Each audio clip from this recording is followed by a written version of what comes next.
Hello बच्चों। तो बच्चों आज हम लोग एक नया चैप्टर स्टार्ट करने वाले हैं, class 9th chemistry chapter 1 matter in our surrounding. अब देखो चैप्टर के नेम से ही हमें पता चल रहा है कि हम इसमें मैटर के बारे में पढ़ने वाले हैं। तो सबसे पहले हमें ये तो पता रहना चाहिए ना कि भाई ये मैटर है क्या। ठीक है, तो क्या है मैटर।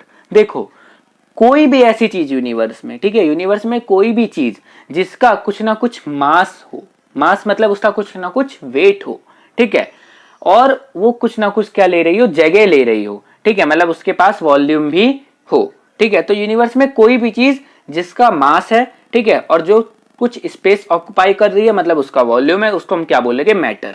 अब देखो अभी आप बैठे हो जहां पे भी, उसके आसपास आप जितनी भी चीजें देख रहे हो, जितनी भी चीजें देख पा रहे हो, सब कुछ क्या है, मैटर का एग्जाम्पल है। क्योंकि देखो सबका कुछ ना कुछ तो मास है ही, ठीक है, और सब कुछ ना कुछ जगह भी ले रही है, ठीक है, दैट मीन्स उनका कुछ ना कुछ वॉल्यूम भी है। आपके हाथ में जो मोबाइल है वो भी मैटर है, ठीक है, हम खुद क्या है, मैटर का एक एग्जांपल है, ठीक है, ह्यूमन बीइंग, ठीक है, बुक है वो भी मैटर है, ठीक है। और एग्जांपल देख ले मैटर में, एयर है, फूड है, स्टोन है, स्टार है, क्लाउड है, प्लांट है, एनिमल है, एक्सेट्रा, ये सारे मैटर है, ठीक है। तो ऑलमोस्ट आप देखो जितनी भी चीजें हैं यूनिवर्स में सारी क्या है, मैटर है। अब फिजिकल नेचर ऑफ मैटर, ठीक है, फिजिकल नेचर ऑफ मैटर क्या है। तो देखो अब एक बच्चों के मन में ये डाउट उठता है, सर ये फिजिकल नेचर या फिजिकल प्रॉपर्टीज क्या है और केमिकल नेचर और केमिकल प्रॉपर्टीज क्या है, इन दोनों के बीच में डिफरेंस क्या है, ठीक है, इनमें हम क्या पढ़ते हैं। तो देखो किसी भी चीज की फिजिकल नेचर या फिजिकल प्रॉपर्टी में हम वो चीजें पढ़ते हैं जिनको ऑब्जर्व करने के लिए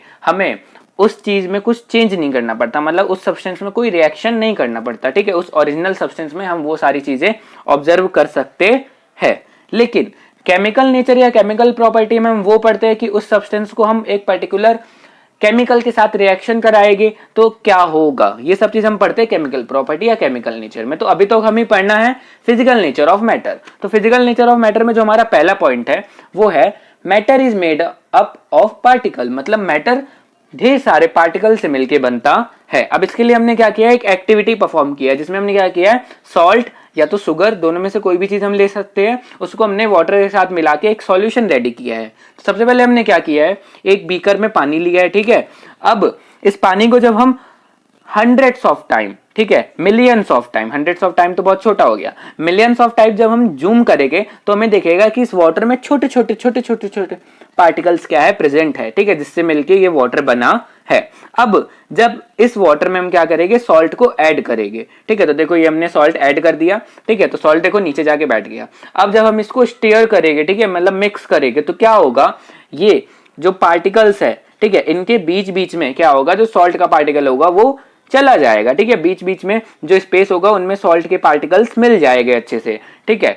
तो देखो हमारा यहाँ पे सॉल्यूशन रेडी हो गया। अब हमें कैसे पता चलता है कि भाई मैटर पार्टिकल से ही बना है। तो सबसे पहली बात तो जब हमने यहाँ पे जूम किया तो देखो हमें पार्टिकल्स दिखने लगे मिलियंस ऑफ टाइम जूम करने पे, ठीक है, मतलब सिंगल ड्रॉप ऑफ वाटर में भी बहुत सारे पार्टिकल होते हैं, लाखों पार्टिकल से मिलकर एक सिंगल ड्रॉप ऑफ वाटर बनता है, ठीक है। उसके बाद अब अगर ये पार्टिकल नहीं होता तो हमारा क्या होता, हो सकता था नमक कहीं मिलता और कहीं नहीं मिलता, लेकिन छोटे छोटे पार्टिकल्स थे तो क्या हो गया, नमक एकदम अच्छे से, हमारा सॉल्ट एकदम अच्छे से, या शुगर, ठीक है, एकदम अच्छे से मिल गया, ठीक है। तो देखो यही चीज मैंने यहाँ पे बताई है कि when we dissolve salt in water, जब हम सॉल्ट को वाटर में डिसॉल्व करते हैं तो जो सॉल्ट के पार्टिकल्स है वो जो वाटर के पार्टिकल्स है उनके बीच में जो स्पेसेस है उनके बीच में क्या चले जाते हैं और इस तरह हमारा सॉल्यूशन रेडी हो जाता है। तो हमने देख लिया कि जो मैटर होता है वो किससे मिलके बना होता है, पार्टिकल्स से मिलके बना होता है। अब नेक्स्ट है हमारा point, how small are these particles, ये पार्टिकल्स कितने छोटे हैं, ठीक है। हमने ये तो देख लिया कि ये पार्टिकल से मिलके बना होता है, लेकिन ये भाई पार्टिकल कितने छोटे हैं, ठीक है। तो देखो मैंने पहले ही आपको बताया कि एक सिंगल ड्रॉप ऑफ वाटर में लाखों पार्टिकल होते हैं, मतलब ये पार्टिकल बहुत छोटे हैं, ठीक है। कैसे, ठीक है, इसके लिए भी हमने एक एक्टिविटी की है। हमने क्या किया है, पोटाशियम परमैंगनेट, ठीक है, उसकी 2 या 3 क्रिस्टल्स ली है, ठीक है, या तो आप डिटॉल के साथ भी ये एक्टिविटी कर सकते हो, ठीक है, डिटॉल की आप फ्यू ड्रॉप्स ले सकते हो, ठीक है, और उसको 100 ml ऑफ वाटर में मिला सकते हो। अब हमने किया क्या है, हमने पहले एक बीकर में 100 ml ऑफ वाटर लिया है, ठीक है, फिर उसमें हमने क्या किया है, 2 या 3 क्रिस्टल्स ऑफ पोटाशियम परमैंगनेट डाली है, ठीक है, और जब हम उसको मिलाएंगे, ठीक है, तो क्या होगा, थोड़ी देर बाद हम देखेंगे कि उसका वो जो सॉल्यूशन होगा उसका पिंक कलर आ जाएगा, ठीक है। अब इस सॉल्यूशन में से 100 ml में से हमने 10 ml बाहर निकाल लिया और फिर उसको दूसरे ml में 100, ठीक है, दूसरे बीकर में हमने 100 ml पानी लिया और उसमें मिला दिया, ठीक है। जब हमने उसमें मिलाया तो देखा हमने उसका भी कलर पिंक हो गया। फिर से हमने इसमें से 10 ml निकाल लिया, ठीक है। फिर दूसरे बीकर में 100 ml पानी लिया, उसमें मिला दिया, इसका भी कलर हो गया। जब हमने इसको सेवरल टाइम्स किया तो देख रहे हैं हम क्या हो रहा है कि भले थोड़ा सा हल्का सा पिंक हो रहा है कलर, लेकिन हो रहा है।